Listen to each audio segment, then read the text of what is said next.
everyone, my name is Carly Cashman. I'm with Keller Williams and I'm part of the Quayle and Becton Florida group. I just wanted to introduce myself and give you an idea of what this video and this channel is going to be about. This is my first episode on my channel, so bear with me. I'm going to do my best.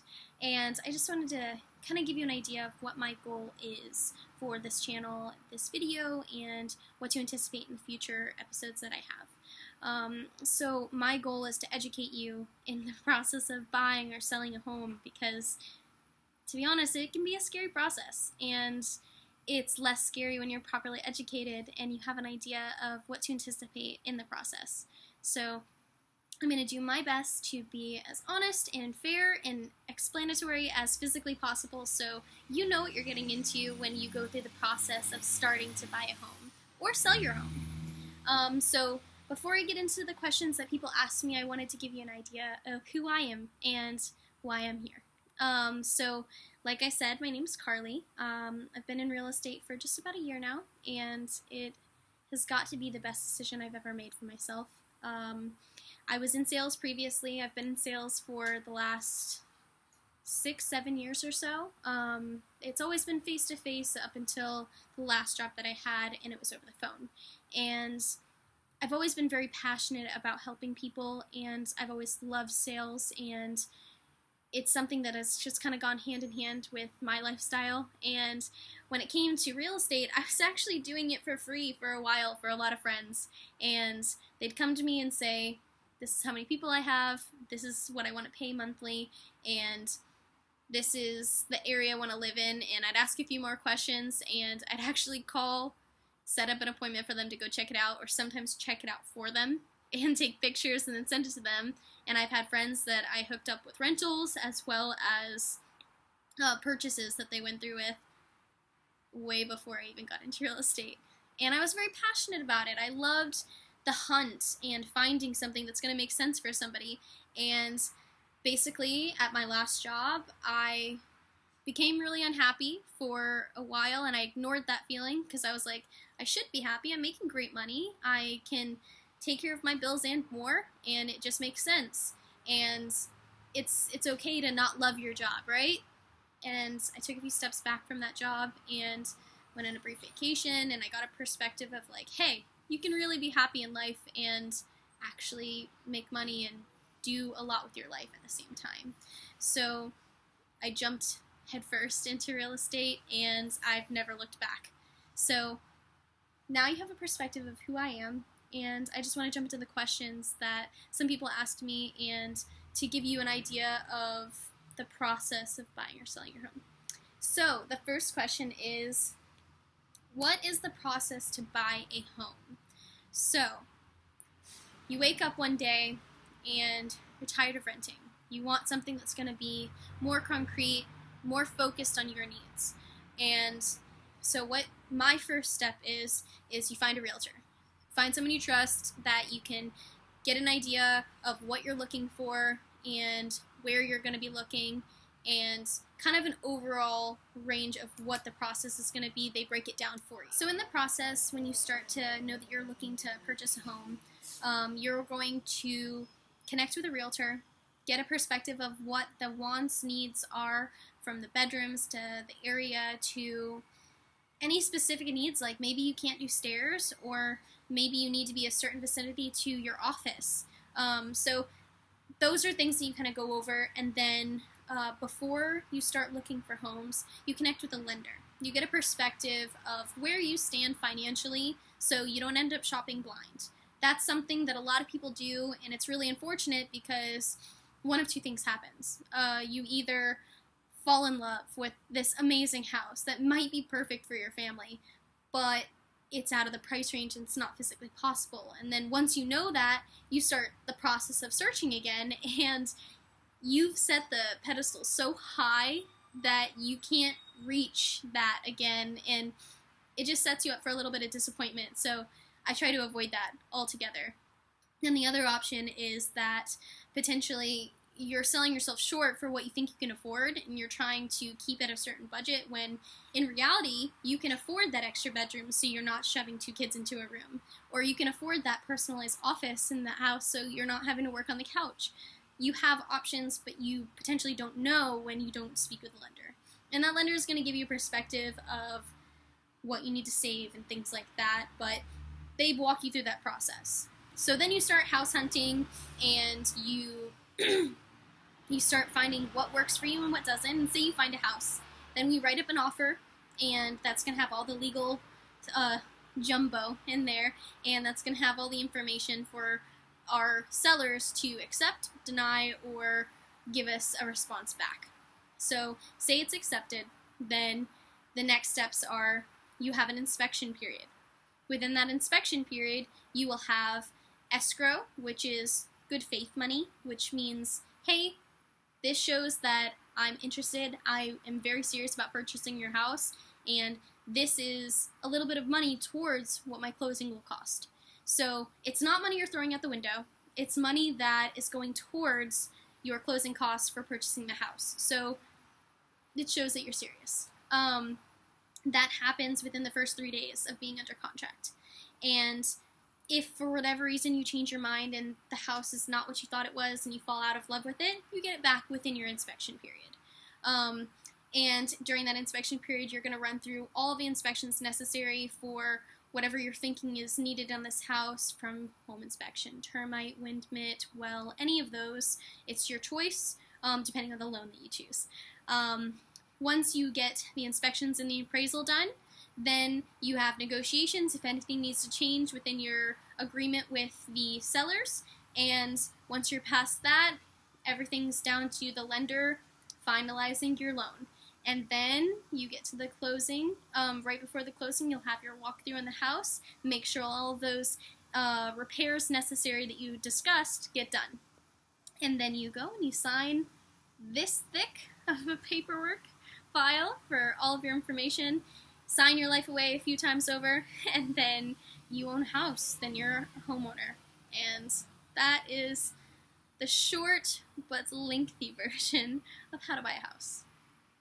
Now, question 2. What does my credit have to be to purchase a home?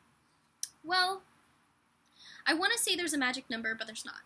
There are a lot of factors that go into purchasing a house, and it's not just credit, although credit is a large factor of it.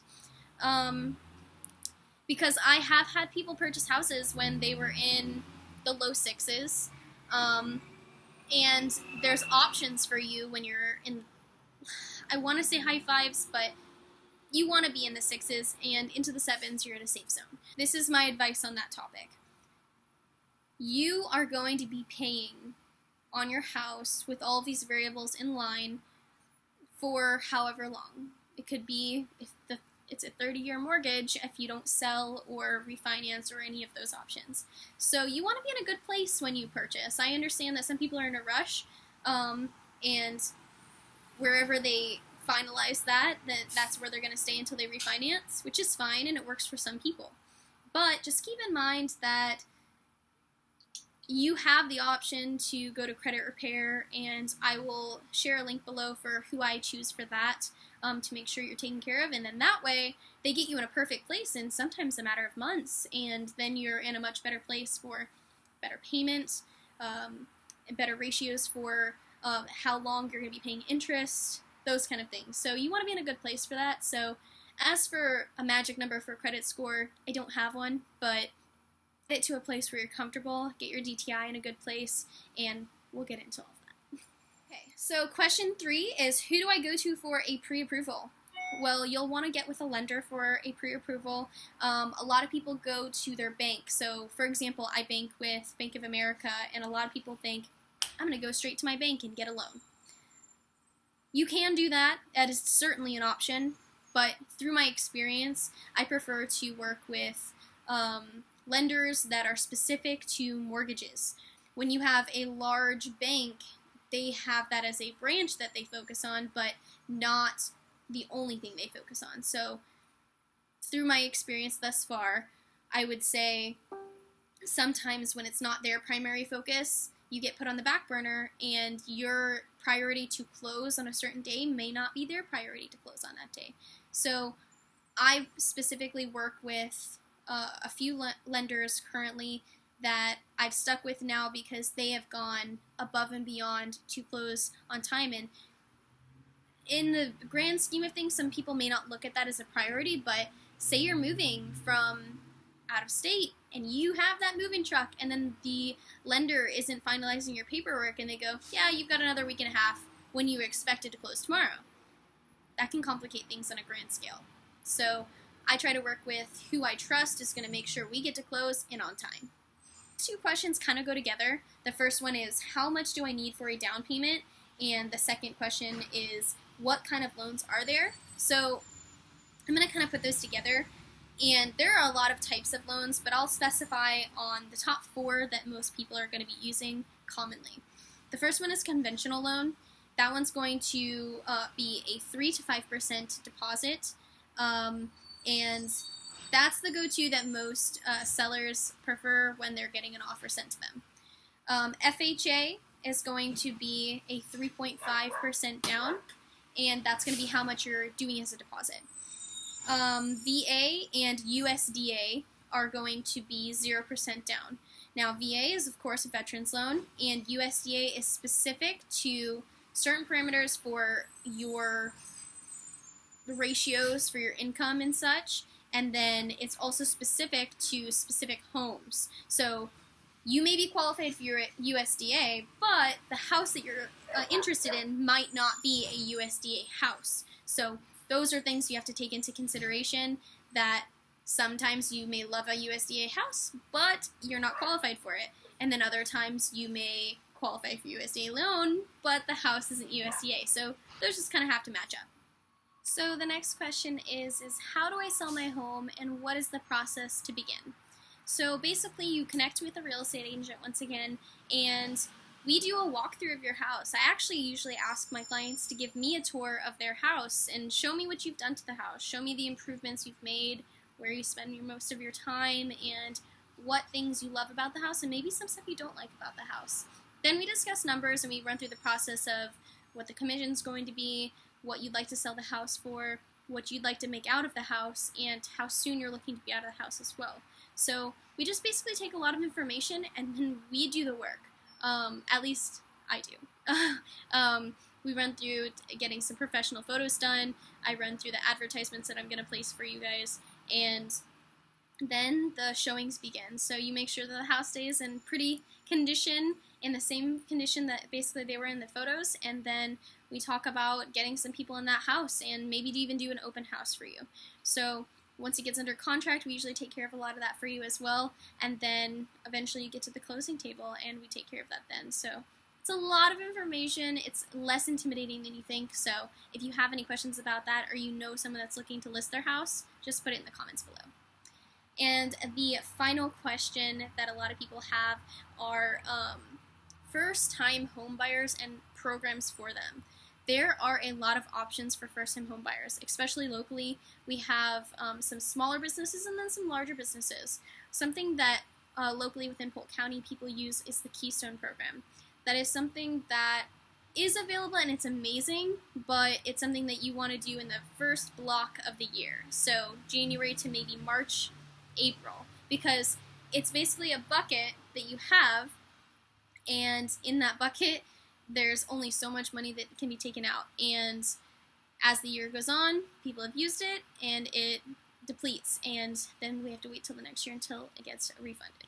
So otherwise, there is a program that I've been using recently, and I am going to put the link below for you guys. It's called Down Payment Resource, and what it does is you're going to fill out a handful of questions. It's not too invasive, and what they'll do is they're going to basically use the umbrella of all options and cross-examine to see which one you fall under and which ones you're qualified for, and then they give you a list of options of which ones you can use. Then you take that to your lender and say, which one can I use with you? Because sometimes they don't work together and sometimes they overlap. And keep in mind that some lenders are willing to work with you to make this process a lot easier. I mean, most of them should, the ones I used to. Because because the goal is that we all want you to be able to get to the close, and we want you to sell or buy your house, and that's our goal here. So I will be placing the link below so you can go to that site and see what first-time homebuyer programs are available that you would actually prefer to use. So just know that as a first-time homebuyer, you don't have to use a program. You can actually just go through the process like a regular person. It's just if you're looking for assistance in the process and you need any financial help in that, then they're there to help with that. So otherwise, education purposes, you can get that here. You can get that working with your agent and asking a lot of questions. Now, if there is a question that you have and I didn't touch base on it, please comment below so I can make sure to get that question answered for you. And if a lot of people are asking the same question, I will definitely post a video in accordance to that question. Alright guys, so thank you for tuning in to my first channel post ever. I apologize if it's a little bumpy, but I'm going to make it perfect for you as the weeks go on. So this was my first video for questions that you guys had about buying or selling your first home, or really just random real estate questions. So the next video is going to be a little bit more focused. It's going to be about my journey into getting into real estate, and there was a few questions people had on that, but I wanted to specify on that just because a lot of people are curious how to get into real estate and what the process is, and I had an interesting journey into it, so I can definitely give you guys some feedback on that. And then in the following videos, I would like to do some focuses on like types of loans and how to save, and maybe even a credit repair. I was going to bring on one of my favorite credit repair groups and get a perspective of their process to inform you guys, as well as give you their source of information so you can get with them to potentially fix your credit and start the process of buying your new home. So definitely subscribe below for my future videos so you don't miss any of them. And otherwise, you can find me on Facebook, Carly Cashman, or you can also find me on Instagram as well at CarlyCashman3. So you guys have an awesome day, and I look forward to working with you in the future.